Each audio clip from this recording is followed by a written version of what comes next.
Welcome to another edition of Mortgage Talks. I'm your host, Adam Hires.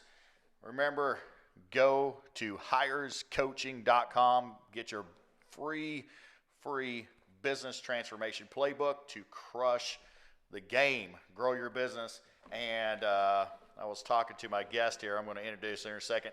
The powerful planner I got for my coaching clients. By the way, if you're not watching this on film, it's hilarious because this thing is huge. It's actually not the one that we're going to send out, but we made a huge error in the size of this thing. It's obnoxious. Takes up a whole desk, but pretty funny. I was talking to our guest, our awesome guest here.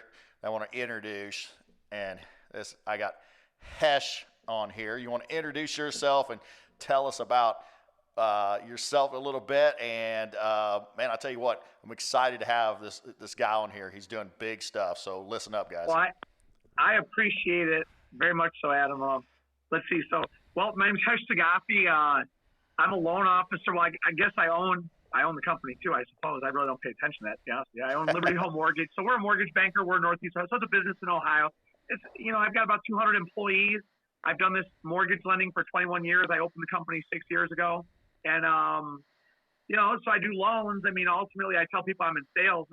I sell. I mean, I just happen to sell mortgages. It's what I do. But, it's more on the daily stuff I deal with, is just the mental psychological side of just selling and certain things like that. So I run my business. I've got a bunch of great people around me, and they do a great job. And now's a great time to be in the industry, I guess you could say. Oh, yeah, absolutely. So, came by Khash here on LinkedIn. We just started talking some offline, and just he has really engaging posts. So if you go on LinkedIn, you hit him up. Engaging post. And there's things I want him to talk about and talk to the loan officers out there, because a lot of people throw this wide net, and it just doesn't work, So what I like about Khash is he knows what he does well. He knows his superpowers, and he just tries to, do everything he can to go from a 6 or 7 on that superpower to a 10 and, an 11, right? But he always trying to just dial it in and make sure he knows who his audience is and who he wants to work for him, who he's trying to serve, et cetera, and that's what I really love about what he's doing, because there's so many of you out there right now that are just, man, you ain't fishing. You're not fishing with the right hooks, right? You're not, because you're just throwing out this, just a wide net that's really not catching the fish that you need, right? So, Khash, love what you're doing, growing your company. That's 200 employees in 6 years. That's big time. It looks like you really take care of people, you serve people. But I want to get into like what makes you tick. Like why have you become successful like that? Because here's the thing you said about the mental game, right? And this is not easy. Selling mortgages is not always easy. But you're continuing to sling deals and do well when a lot of people just kind of just want to give up. You're pushing all in. So I want to what's your big why? What drives you? I appreciate it. I mean, something that I'm lucky for is, and I liken every single thing I do in business to the sport of wrestling. Now, did you play athletics? I never got that background. Did you ever play sports, or what did you do? Yeah, I played sports, and then of course I was a power lifter. When I was kind of grown up. Right, so it's the same principle. So I wrestled my whole life, so it's all I know, right? I can't dunk a basketball on a 5-foot rim, for God's sakes. Football. I played football in junior high. Weighed 75 pounds. Man, they would pick on me by running me over, like purposely finding me on the field and smashing me. So I wrestled. I wrestled pretty decently. Nothing spectacular necessarily by some of my standards, but what I'm lucky for is that, like, I think one of the best points of my life. I'm 47 years old today. I was in college from 1991 to 1996. I wrestled at Oklahoma State University for 5 years. You redshirt and then you compete for 4, whatever it is. I'm lucky in that my wrestling coach, John Smith, won 6 world titles, 2 Olympic gold medals, and I was his training partner for the 92 Olympics from December of 91 up until I left in May of 92. So we'd work out twice a day. Now, he was the coach. He was the head coach, but he also was training for his last world championship, which was the Olympics. So he was really coaching way more than he was practicing. So we'd practice twice a day, him and I in the morning after practice, and then on weekends, whatever. So I simply took everything I learned there from somebody who he was the best at what he was the best in that business. The business was wrestling. Now my teammates, I was actually just talking to one of my former teammates the other day. He is the head coach at a regional Olympic training facility in Oklahoma, as a matter of fact. And something I told him, I said, again, him and I have these conversations all the time. The principles to be great in wrestling or athletics are the same principles I apply in business today. You know, if you want to be great, you want to crush the competition.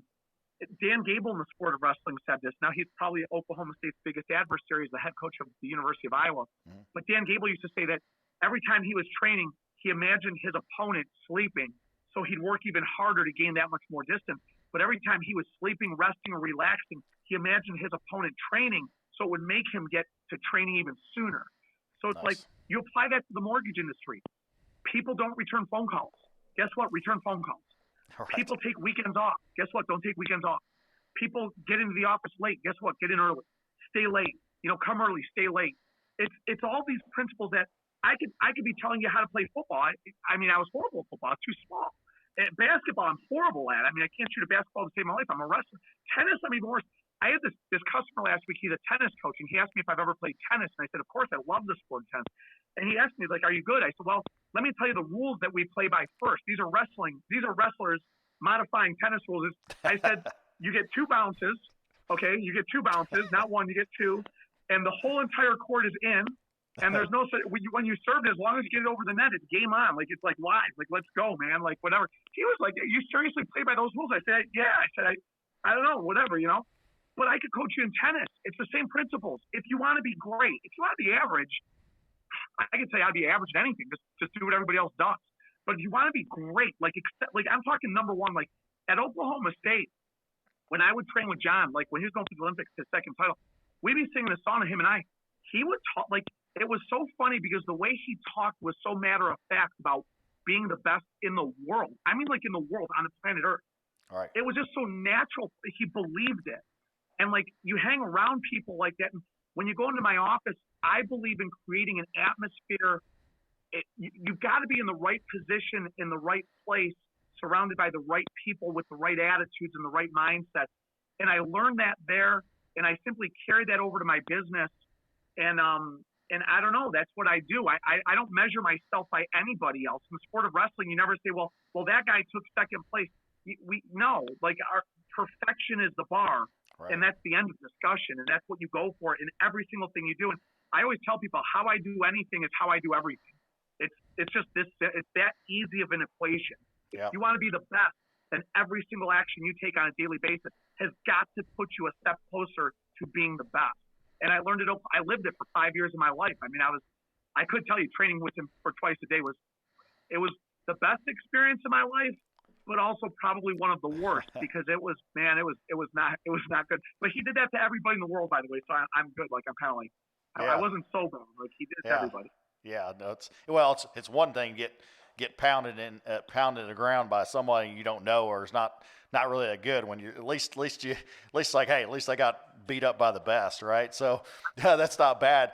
But I love that you could see that passion, that drive that you have, and obviously it's just like basically you were saying, you know, it's not crowded in the extra mile, right? So, you know, it's funny, you know, people are coming in. I've had conversations with people that are going to come in the mortgage industry, like thinking, well, you know, you do so many loans around here. Like, can I do loans? It's like, there's never too many people that are just great at what they do and going the extra mile. You're always going to take market share no matter what you do. And so, but yeah, you asked me about, you know, sports and what I did, but like, yeah, powerlifting, I was so driven in powerlifting, and it was just, you know, I would study it. I was obsessed with it. Right. Like, and you know, today people are like, well, you're going to go back and powerlift. And I'm like, well, I'll lift, but like, it's more of the mental game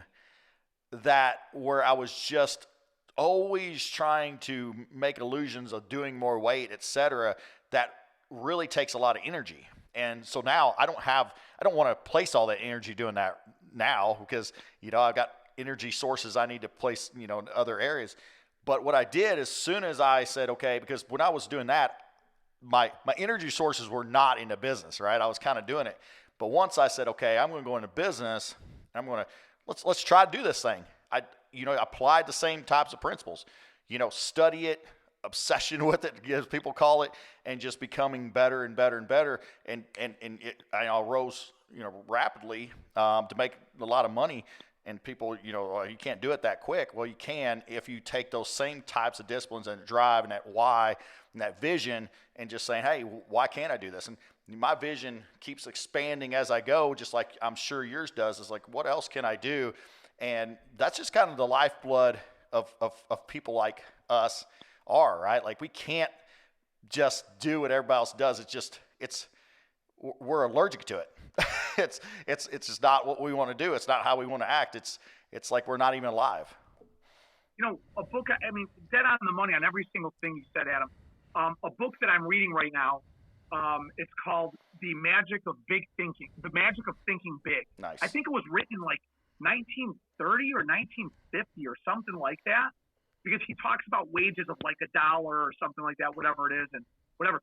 But in the one chapter that I was just finishing up on yesterday was it talked how like if you say you're sick when you wake up in the morning, you're going to be sick. Mm-hmm. If you say you're going to have a bad day, you're going to have a bad day. The title of the book is The Magic of Thinking Big.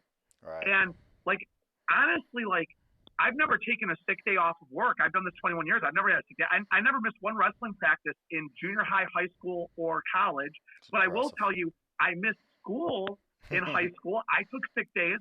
I actually told this to my buddy this morning.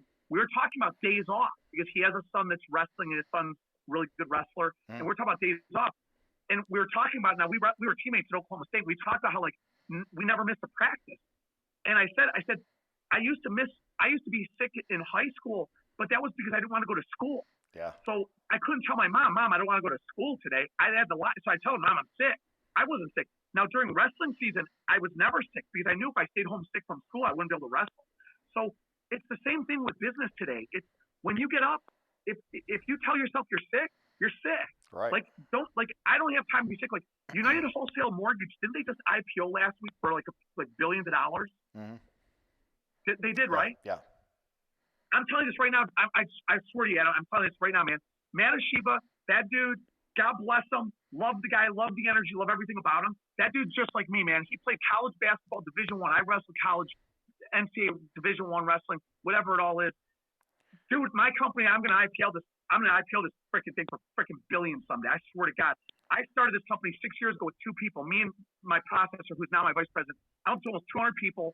We're going to be doing about 60, 70 million this month, which in the world of banking is not that much necessarily. But I'll tell you what, man, Ashiba got there, and God bless him. Like, I cheer all of those people on because I'm like, dude, if he can do it, I can do it. Like, it's like I can do this. Like, yeah. I didn't think I don't know, man. I used to think 7 figures was a lot of money. That was my goal years and years and years ago when I was like not thinking necessarily as big. But I'm telling you, man, I'm doing it. Like we're doing it. Like we're gonna IPO someday. I don't know if it's gonna be in 5 years, 10 years, or 20 years. I'm 47. I probably got another 20 to go or something like that. I'm telling you, I'm doing it. Like when they IPO'd last week, like when Quicken Loans IPO'd in the billions, it was sort of like that's Dan Gilbert though, and he owns the Cavs, and I don't know about that one. But man, Ashiba did it. I'm like, dude, I graduated in '96. That dude graduated like in 2000. He's younger than I am. Pissed on it. I'm doing it. Like I'm so fired up. Like I was like, when I found that out, I was like, somebody said, Hash, like these companies are taking over. I was like, dude, they're leading the way. They're showing us like it's possible. Les Brown has this thing, this talk he does on thing. It's called It's Possible. It's like, oh, I got this, man. I'm fired up, man. I love it. I love where I am. I love where this industry is. This is going to be the biggest decade in real estate history in the country, in our nation's history, for God's sake. And it's 2020. It's 2020. I tell my employees, guys, we're at the front end of this, man. This is it. Like, if you're licensed today, you are at the front end of the biggest 10-year run we're about to go on. If you had talked to me in January of 2010, I would tell people Walmart's taking over the mortgage industry. I might be living with my parents digging holes, man. This might be the end of it. January of 2020, dude, this is the biggest 10-year run. It's coming. It's like, this is it. Like, if you're not like waking up every day, like, I'm ready, like, let's go, man. Let's go. I don't know, you're hanging around with the wrong people or working for the wrong company, or you're doing something ain't right. Sorry to talk so much, but man, I get fired up on this stuff. Like, man, I love. If you want to talk about FHA 2 years out of bankruptcy and collection guidelines, we could do that. But I might fall out of my chair. Listen, I do not. No, please don't. Man, I tell you, this is not the podcast for that. Please, not at all. Like, somebody asked me, like, how did you get into coaching, right? And it's like, well, I mean, I just kind of naturally been that way anyway. And then, people would ask me, hey, can you come and, provide us lunch at the real estate office and you can speak for a little while. It's like, okay, cool. But I ain't speaking about boring mortgages, right? Like, that's just, I mean, who wants to hear about FHA beyond the FHA is the FHA? I mean, nobody cares about it, right? Like, nobody cares about it. It's like, can you get me to the end of it? Can you communicate with me? So, I was always doing classes to help, people grow their business, grow their mindset. I mean, that's what, because that's what really drives it. I mean, if we have that, if we're doing those things, we could figure out how to do an FHA loan, how to do a conventional loan, et cetera. This is part of it. So no, this is definitely exactly the stuff I like to hear about, because, people do get stuck. I mean, it's all the time. I talk to people, loan officers all the time. I can't, they're doing 5 loans a month and they can't get past that barrier, which is 5 loans a month is pretty much like most loan officers, 90% of loan officers out there, 85% of loan officers, that's what they do. 5 loans. They can't get past that. They just never, expand their mind, to get ever break the chains of that. And it's like, well, you can do that. You can do 10, you can do 15, you can do 20. I mean, hell, you can just keep going up. The one guy from 4 to 17. Yeah. I always tell people this, Adam. I always tell people this is Tom Brady has a coach. Yeah. Peyton Manning has a coach. LeBron James has a coach. People always think like, oh, LeBron James, he doesn't need a coach. As you climb that ladder of success, you actually need more people. Oh, yeah. You need more help and more support. And where you can get late, what happens is you start becoming lazy. You start becoming, I got this. I made it. I don't need this. I don't need that.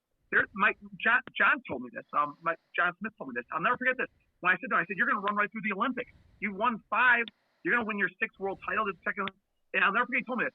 I'm telling you this right now, Hash. He said, I'm telling you this right now. There's somebody somewhere on this planet, and I swear to God, that's what he said. But that's how he talked. It was always the world. He said, there's somebody on this planet right now who wants what I've got, and they're working even harder than I am to get it. And that could be the guy I wrestled in the first round of the Olympics. I'll never forget him telling me that. And I was just like, yeah, man, yeah, I get it. I get it. So coaching, you coach, the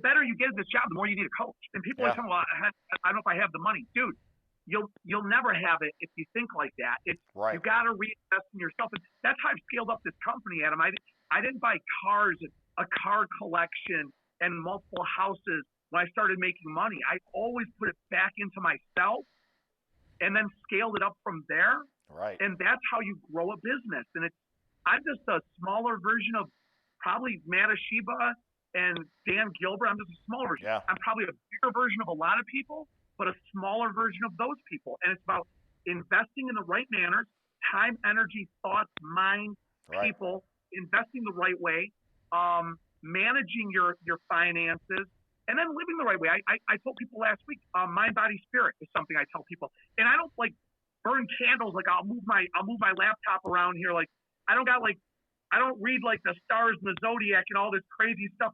But dude, mind, body, spirit. It's mind, body, spirit. The first thought you wake up with when you wake up every single day, the first thought for me is thank you, God, I'm alive.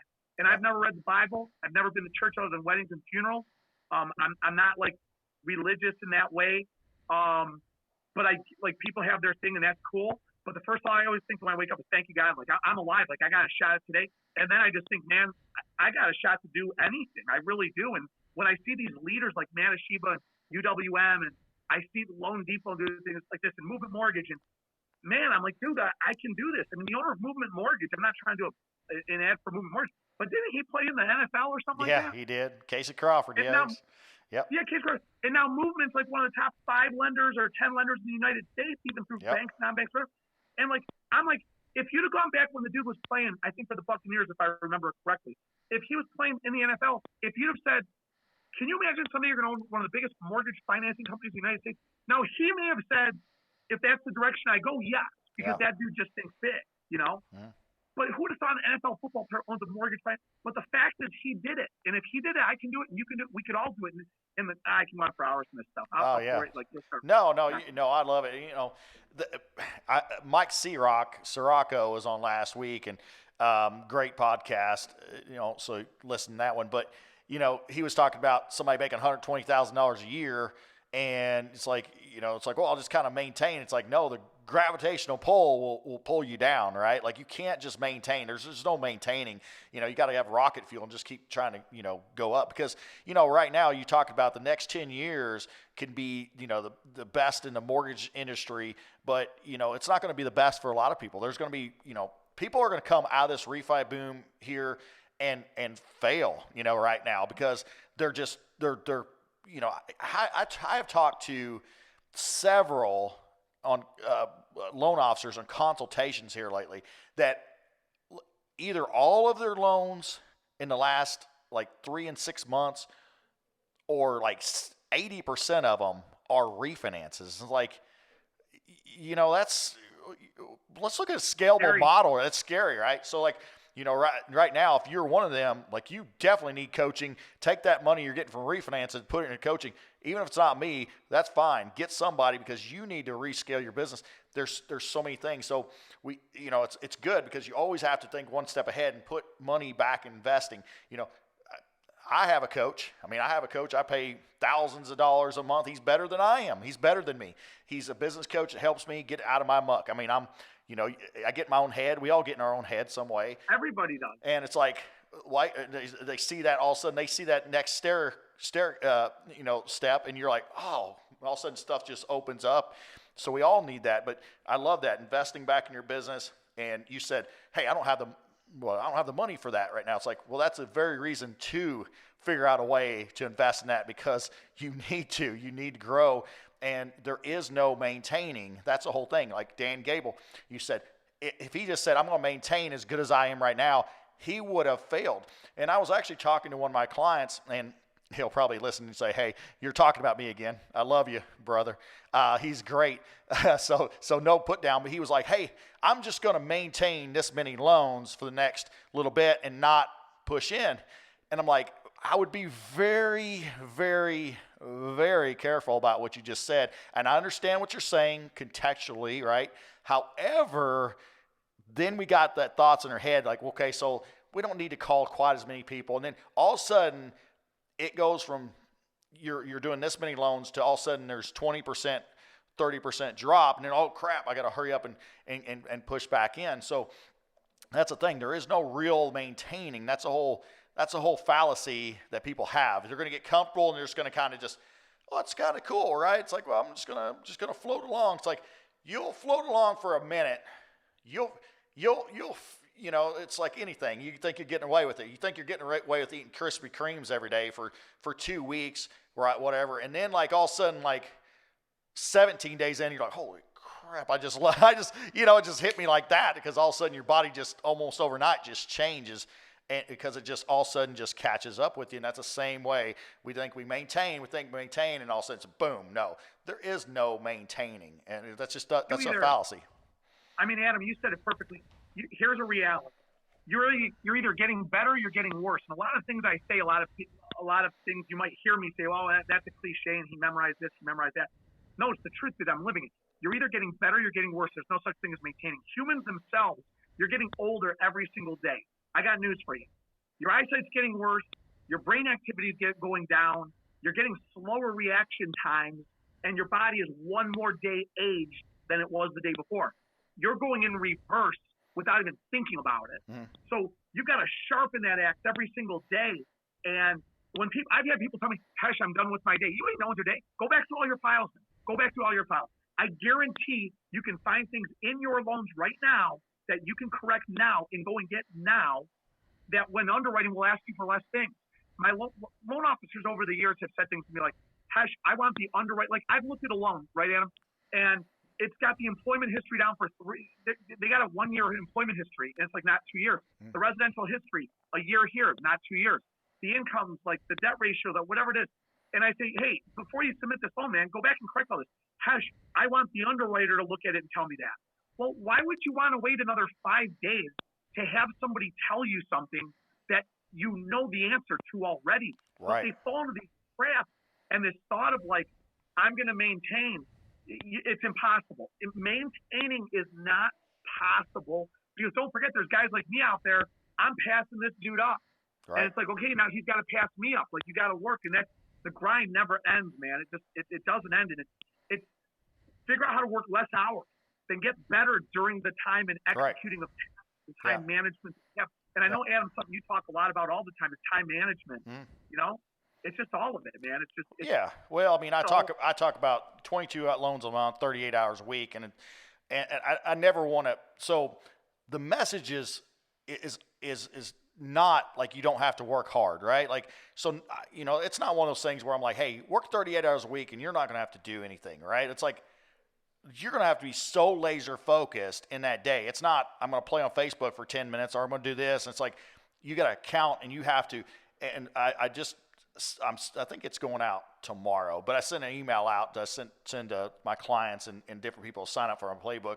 And it's talking about really allotting the time for everything, right? And so it's the whole Parkinson's law, right? Like the work expands for the time we allot it, and people just go, okay, well, you know, they're going to grind, and their thing is grinding is they're working 60 or 70 hours a week, but then you actually look at their day, and really it's like they work 30 hours because they just got stuck, you know, they didn't move.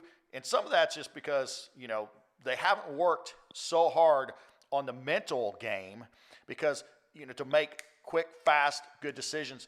And what I could say is that my coach talks all the time, you know, and we talk about massive decisive action on here, is that when you have decisions to make and you're not just making them in a quick, good manner, then you're just draining energy, and people do that all day long. And so they're not really working on the things that's going to make them quicker, faster on loan files, on conversations, on all that. And I was asked the other day, because I was getting a client signed up, and they said, well, doesn't that drain you? I'm like, no, because I just, you know, I've trained my mind to have those quick thoughts, move to action, get it out there. It's not always perfect, but it's a quick, good action that we can keep growing. And so it's compacting as much as your day, but you have to work on your game before it starts, right? The wrestling match only lasts so long, but how much time are you actually spending to get better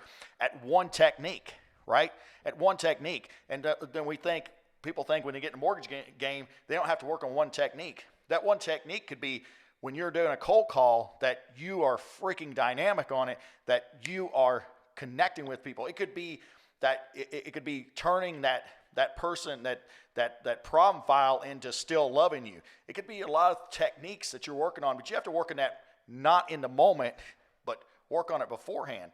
And so you know, that's the thing. You're grinding and you're getting better, but a lot of your work, I would say, is also before the crap hits the fan. You're working on yourself, you're working on your body, you're working on all these things to be quick, fast, decisive about what you're doing. You know, this will sound terrible to say, but I hope it's not. So my one of my college teammates and my roommate, I lived with him, Pat Smith, first 4-time national champion in NCAA wrestling history, whatever. Not whatever, but I mean, he was of course. Yeah. Pat has a heart attack July 4th, 2017, right? He lives, widowmaker, bad situation, but he lived through it. So he's all over me to get my cholesterol checked, right? I don't smoke, I don't drink.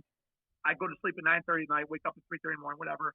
My number one vice, my two vices were I eat steak 2 to 3 times a day. Sue me, sorry, whatever. People always look at me like I'm not. I'm like, dude, I didn't tell you I eat McDonald's 10 times a day. I eat steak 3 times a day. Like, oh my god. And then on football Sundays and Ohio State Saturdays. Notice I say Ohio State Saturdays because I'm in Cleveland, Ohio, so I heard Ohio State. And I say football Sundays. I don't really identify the Cleveland Browns because it brings pain to my soul during a positive interview and talk. So, but during football weekends, I eat potato chips. Like I could eat like 3 supersized bag of Doritos, like nothing. Like I pizza, I like thin crust pepperoni pizzas at Pizza Hut, whatever. So that's my vice. Like during football season, outside of football season, during the week, I don't touch none of that stuff. But so finally, I get my cholesterol checked. My cholesterol's through the roof, freaking 284 over 203. My bad cholesterol's 206, I think it was. So like that day, literally that day, this is October 2017. My cholesterol's through the roof, worse than Pat's numbers were. My buddy who had a heart attack, and he's like, dude, like whatever. That day, Adam, I cut out all my red meat. I've not had one piece my whole life. I eat steak 2 to 3 times a day. I'm Middle Eastern. It's meat and rice. Okay. That day, got rid of all the red meat. That weekend I became the only person for football Sundays in my buddy's basement. We got like the man cave going on. While everybody else was eating wings and pizza, I was eating like cauliflower and freaking veggie dip. You know, I'd be like, hey guys, like, can you pass me some more celery? You know, but literally like I changed it right then and there, right? Well, my buddy just last week, he was thinking he may have had a heart attack, sort of like he had super bad pain in his chest, whatever. He went to the hospital. They kept him a few days ago. So I was talking to him on Saturday. I was like, dude, the day I found out that my numbers were high, and by the way, since then my cholesterol is at like 130, my bad cholesterol is like at 80, okay? Just by cutting out red meat. I know some people say, Hash, it's hereditary, I'm not as lucky as you. Okay, fine. But I made diet changes that affected my numbers, and they're down. So I told my buddy, I literally said this to him, because he's my friend, I can talk to him like this, and I said this to him, I said, the day you're clutching your chest, I said, dude, you got to cut out the pizza, the hot dog. You got to, he says, Hash, you know, I don't know, like, I feel fine now, and this and that and the other. And I said, when you're clutching your chest about to die of a heart attack, in the last few seconds, I want you to remember this. I want you to answer this question. Was it really worth the hot dogs and the pizza? At the end of the day, was it really worth it to you? I said, for me personally, Adam, and you asked, Hash, what's your why? I'm not kidding you. I think there's this number that I was going to hit financially until UWM IPO'd in the billions. So I've since raised my number now into the billions, by the way. And I'm not even joking like I did. I like when my numbers came back that day, I said, you know what? Between eating pizza on Sunday, watching the Cleveland Browns and Ohio State and eating steak, or doing that and possibly dying of a heart attack, or giving up that stuff and refining my diet and living, I'd rather live. So that day, boom, gone. I haven't had one piece of red meat since October of 17 in 3 years. Wow. I haven't had a peanut M&M. When I used to drive back out to Oklahoma from Cleveland, Ohio to Stillwater, Oklahoma to go back out to school, I would drive. It's like a 14-hour drive. You go 80 miles an hour. It's like a 16-hour drive. You drive like an old lady. I'd pick up two 2-pound bags of peanut M&Ms. And Adam, that's one of my secret superpowers. I could eat a bag of 25 pounds of peanut M&Ms and drive, and I don't even have to take a bathroom break, for God's sake. Peanut M&Ms, that's it, right? I've not had a peanut M&M in nothing, like hardcore. And again, it's making a decision of what's important to you and how important is it to you. Yeah. And that goes to everything you're talking about working for 16, 15 loans, 20 loans in 30 hours of work. Within those hours, put in the time and make that commitment and stick to the commitment, you know? Absolutely. And that's stuff I always try to do for myself. On the diet side, it works good because I'm pretty disciplined with my diet. It's not being disciplined. I just don't want to drop dead of a heart attack. Like, right. So I still might, but it won't be because I've eaten pizzas too much. Right.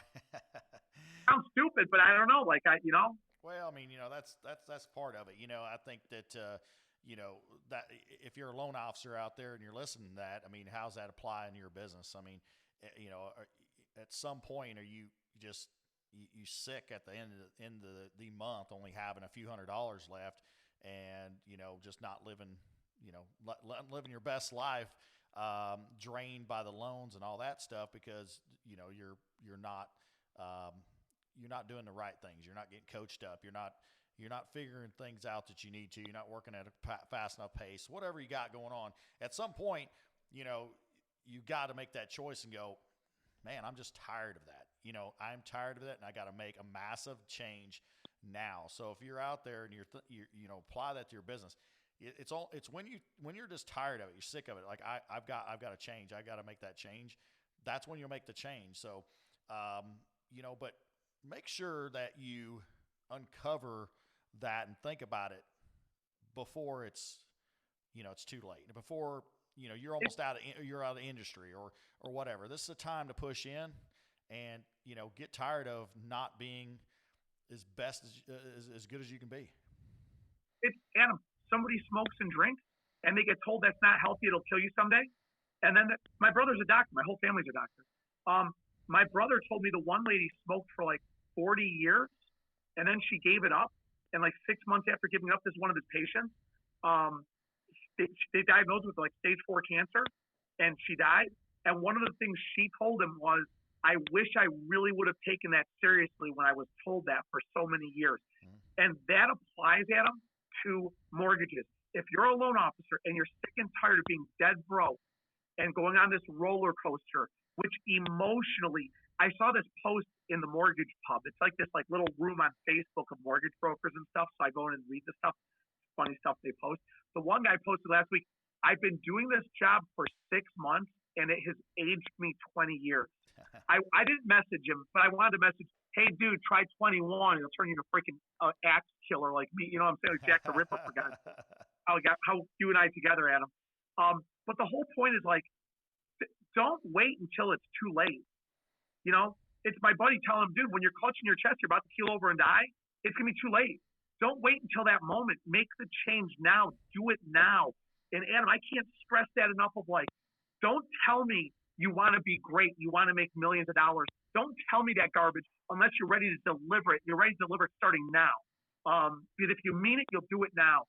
And it's coaching. I'm huge. Like Adam, I think like coaching, watching your videos. And I'm not trying to do a plug for you either, but this is just the reality of it. I did not get my company to where it is by not being coached, by not having somebody or people that I look to. I talk to my buddy Eric, my buddy Steven Hardell, my guys that I wrestle with, my teammates, and I take what they're doing in wrestling. Hardell and Steven don't wrestle anymore at that level. Eric does. He coaches at the facilities, Olympic facilities. And I take that stuff. It's coaching, man. It's you need something. And when they tell you something, shut up and do it. John never told me to do something. Here's the truth. One, that he never did himself. And two, that was not in my best interest. Yeah. And there were times he told me things that I was like, I don't know if I feel like I don't know if I want to do that. Right. I'm getting by. And something not to talk to death on this one, but like something I say at him is when I was in college, I drank beer. I mean, it's like Animal House, we went out to the tumbleweed. Wednesday, Thursday, Friday, Saturday, Sunday, 5 days. We went to the Wormy Dog on Mondays and we took Tuesdays off. Wormy Dog hit Penny Fair night on Mondays. But we went to the tumbleweed the other night. I would drink beers. I'd go out with my teammates. That's like, they were my brothers and stuff, right? And a lot of my friends were winning national titles. And I was like, well, he was out. I was out with him last night. He was winning a national title and drinking beer. But I looked at it back then as it's okay to drink beer because he does it and he won a national title. I look at that today and say, he drank the beer. What didn't he accomplish because of that? Right. Yes, he won a national title, but did he make the Olympic team? No, he didn't. And suddenly and that's today where I see you might be working like this and say, look at what I'm doing. I'm making $200,000. True. But if you had a coach and you had somebody analyzing your daily schedule, imagine this one, you might be making double that. Right. And that's my thing that people say, Adam, is like, if you think you're doing good doing what you're doing, imagine how much better you would be doing if you actually had a professional analyze it and tweak it and increase it. And that's the stuff I think to myself today constantly. If I'm doing this good like this, I'm telling you, man, like a Sheba, I'm IPOing. This freaking thing's IPO. It sounds crazy, but it only sounds crazy if you don't believe it. I don't know. If he just said to my wrestling coach, winning the Olympic gold medal is crazy, he just told you it's not crazy. Freaking one, he won two. Yeah. You just gotta you're talking to the wrong person. You're talking to the wrong person, It's like if somebody's telling you you can't do something, get rid of that dude or girl and go and find the dude who felt I always tell people anything. I truly believe anything is possible and anyone can achieve anything. However, are you willing to make the sacrifices it takes to achieve whatever it is you're talking about? You want to make $1 billion?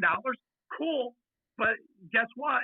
You got to do this. Right. And it's people like you in the coaching side of it. I love watching your videos and stuff on it with the other interviews. I don't know. I could talk for hours on this stuff. This is a lot more interesting than the stuff I'm dealing with today. Oh, yeah, absolutely.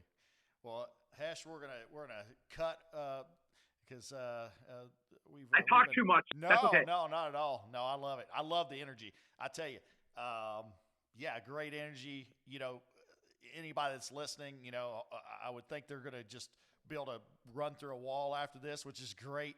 And, you know, run through and hopefully they start just dialing some real estate agents, some financial advisors and, you know, working on their craft, et cetera. Hopefully they dial you. Hopefully as a coach. I'm dead serious. Yeah. I'm dead serious, man. Don't start with the, not to go against what you just said. Don't start with dialing the real estate. Come up with a plan first, man. When you go into war, you don't go fire everybody into where you're going, man. Go to the right person. And again, I'm not trying to throw a plug for you, but I'm saying, like, you're the dude. Like, go to you or go to someone like you that does that. And I'm telling you, man, that's what they need. That's the first step. It makes the commitment first. Yep. You make the commitment, then you go and you charge. Yep. You know, you charge the front lines with it, man. Well, that's what I had to do when I went in coaching. I mean, I plopped down big money and said I need somebody that's been there, knows how to grow it, and it's like, you know, you put it down and let's go with it. So yeah, absolutely. I remember, Adam, when you would talk about it, and when you slowly started moving down that path while you were still originating, and you could have come up with 1,000 excuses. I don't have the money. I'm too busy with loans, whatever it is. And now look, now you got the coaching business going. You're still originating an absolute ton of loans, not because it's busy right now, because you and I already talked about it. You're not refi heavy. No. You're not refi heavy at all. People that are refi heavy, I got news for you, not to be a jerk. You're busy because of the market. Right. People that are purchase heavy, you're purchase heavy because you put yourself in that position. Absolutely. That simple of an equation. I love it. That is something to end with right there. So I appreciate that is a great nugget. Take that with you. Man, you know, let's continue to grow. Go to hirescoaching.com. You can schedule a free good consultation. It's going to be impactful with you. And then at the end of the day, you know, you're gonna walk away from it with some clarity. Download my free business transformation there as well. But continue to look out for my podcast. Man, I tell you what, I look forward to more collaboration with you, Khash, and I look forward to seeing you bankroll, brother. So congratulations on your success. Hey, Adam, thank you for the opportunity. God bless you. Can't wait to be on again. We'll talk. Absolutely. Remember, thank you, limited risk equals limited income.